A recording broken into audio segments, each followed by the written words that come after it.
आवाज आती है। फरीद, फरीद। फरीद आवाज सुनकर थोड़ा डर जाता है और वो इधर उधर देखने लगता है। कौन है? कौन है? फरीद को कोई दिखाई नहीं देता। वो फिर से चलने लगता है। तभी अचानक से उसे एक जोर का झटका लगता है तो वो मुंह के बल गिर जाता है। या अल्लाह, ये क्या मुसीबत है। पहले गाड़ी का टायर पंचर हो गया और अब मेरी ये हालत। आज तो पक्का मुझे इमरान मार ही डालेगा। नहीं फरीद, तुझे कैसे भी करके इमरान की शादी में टाइम से पहुंचना ही होगा। फरीद जैसे ही खड़ा होता है तो देखता है कि तभी उसे एक कटा हुआ सिर पड़ा हुआ मिला है। वो देखता है और ये देखकर घबरा भी जाता है। या अल्लाह, कटा हुआ सर।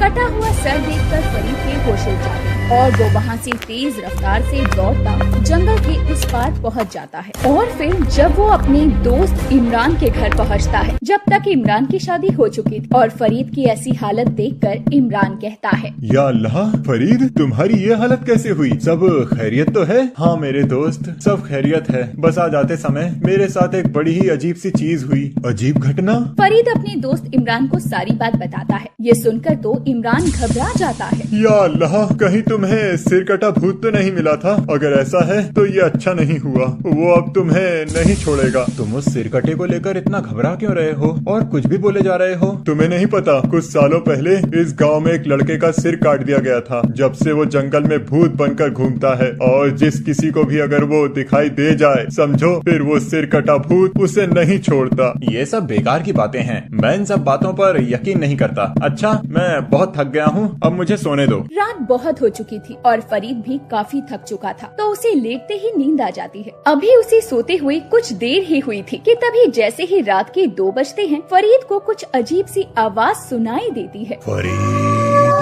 फरीद। आवाज सुनकर फरीद की आंख खुल जाती है। ये तो वही आवाज है जो मैंने जंगल में आते वक्त सुनी थी, पर ये कैसे हो सकता है? कहीं ये मेरा वहम तो नहीं? फरीद, फरीद।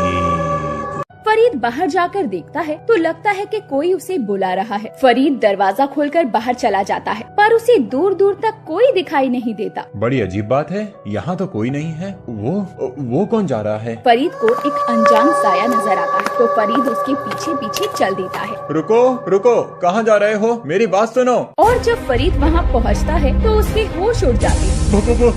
भूत, बचाओ बचाओ। चिल्लाओ और चिल्लाओ, पर तुम नहीं बचोगे। फिर वो सरकटा भूत फरीद के बालों को कसकर पकड़ लेता है और घसीटते हुए ले जाने लगता है। तो तुम कौन हो और तुम मेरे साथ ऐसा क्यों कर रहे हो? मुझे छोड़ दो, जाने दो मुझे। जाने दो? इतनी मुश्किल से तू मिला है और तू कहता है कि मैं तुझे जाने दूं? सरकटा भूत फरीद को घसीटता हुआ दूर जंगल में ले जाता है। उधर जब इमरान फरीद के कमरे में किसी काम से जाता है तो देखता है कि फरीद वहाँ नहीं था। या अल्लाह, ये फरीद कहाँ चला गया? कहीं वो सिर कटा भूत तो नहीं? मुझे जल्दी से फरीद को जाकर ढूंढना होगा। कहीं ऐसा न हो जाए कि वो सिर कटा भूत फरीद को अपना शिकार बना ले। इमरान जल्दी से गांव वालों को सारी बात बताता है। फिर सभी गांव वाले और इमरान जंगल की तरफ निकल जाते हैं और कुछ दूर जाने पर उन्हें फरीद की घड़ी पड़ी हुई मिलती है। ये गाड़ी तो फरीद की है जो मैंने उसे उसके जन्मदिन पर दी थी। इसका मतलब वो सिर कटा भूत पास में ही होगा। अगर मेरे दोस्त को कुछ हो गया तो मैं अपने आप को कभी माफ नहीं कर पाऊंगा। काश फरीद मेरी बात मान लेता, कम से कम उसके साथ सिर कटा भूत ये सब तो नहीं कर पाता। या अल्लाह, ना जाने वो सिर कटा भूत मेरे दोस्त फरीद को कहाँ ले गया होगा। इमरान अभी ये कह ही रहा था कि तभी एक जोर की चीख सुनाई देती है। ये चीखने की आवाज तो मेरे दोस्त फरीद की है। या अल्लाह, कहीं सिर कटे भूत ने फरीद के साथ कुछ कर तो नहीं दिया होगा? नहीं, ऐसा कुछ नहीं हुआ होगा। फरीद सही सलामत होगा। मुझे सर कटे भूत से जाकर फरीद को बचाना होगा, नहीं तो वो सिर कटा भूत फरीद से वो सब कुछ करा लेगा जो होना नहीं चाहिए। फिर सभी गांव वाले और इमरान जल्दी से चीखने की आवाज की तरफ बढ़ने लगते हैं। उधर सरकटा भूत फरीद के सर को अपने दांतों से घसीटते हुए ले जा रहा होता है। मुझे छोड़ दो, मुझे जाने दो। तुम मेरे साथ ऐसा क्यों कर रहे हो? आखिर मैंने तुम्हारा क्या बिगाड़ा है और तुम मुझे लेकर कहाँ जा रहे हो? बस थोड़ी देर और फिर तुम्हें सब पता चल जाएगा और फिर मैं आजाद हो जाऊंगा। ये सुनकर तो फरीद के होश उड़ जाते हैं। या अल्लाह, ये भूत क्या करने वाला है और आखिर ये मुझे कहाँ ले जा रहा है? सरकटा भूत फरीद को अपने दांतों से घसीटता हुआ एक खंडर में ले जाता है और जोर जोर से हंसना शुरू कर देता है।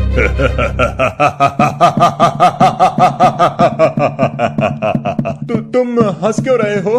मैंने तुम्हारा क्या बिगाड़ा है? आखिर तुम मुझे क्यों मारना चाहते हो? हर कोई यही बोलता है कि मैंने तुम्हारा क्या बिगाड़ा है। अरे तुम सब लोगों ने मेरी जिंदगी ही उजाड़ दी और कहते हो कि क्या बिगाड़ा है। इस गांव में कोई भी लड़का नहीं बचेगा, मैं मार डालूंगा सबको। ये कहते हुए वो भूत अचानक भयानक हंसी हंसने लगता है। उसे इस तरह हंसते हुए देखकर फरीद का बुरा हाल हो रहा था। अब तो उसके पास सिवाय अल्लाह को याद करने के कुछ नहीं था। या अल्लाह, मेरी मदद कर, मुझे सिर कटे भूत से बचा ले। मैं मरना नहीं चाहता। काश मैंने अपने दोस्त की बात मान ली होती तो ये दिन देखना ना पड़ता। बेचारा फरीद रो रो कर अब अपना बुरा हाल कर लेता है। तभी वो फरीद की तरफ इशारा करके कहता है, अब मैं और आगे नहीं जा सकता।